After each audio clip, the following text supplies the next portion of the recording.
I just can't be more clear on this. If you don't need to travel, don't travel right now. If you don't need to travel, don't travel.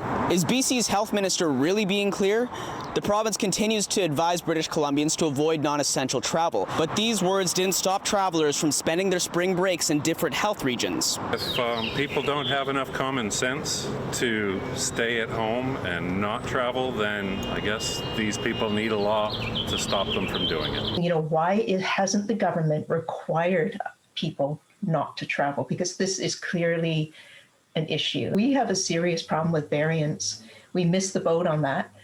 And now it's almost like too late to close the door because we've let them in, they've spread around the province, and they're causing serious uptick in cases. We asked BC Ferries if they were doing anything beyond reminding its customers to avoid non-essential travel, but they didn't offer any specific efforts, saying in an email that BC Ferries is not an enforcement agency. What good are the province's advisories without any concrete actions? It's like a parent who keeps raising their voice or furrowing their eyebrows, right? And yet there's no consequences. So then the child still misbehaves or doesn't comply with what you're asking them to do. And it kind of feels like that, like the minister, you know, raising their voice, pleading with people over and over again, but it's all a recommendation, an advisory, guidelines, you know, and people hear that. They don't hear requirement, they don't hear order.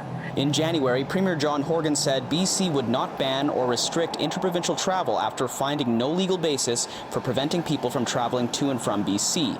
We can't organize, and we can't have armies of people enforcing those rules. It's about creating disincentives. You don't have to come down and, you know, post sentries along the highway or create, you know, these outposts. We could introduce mandatory quarantine for non-essential travelers coming into the province.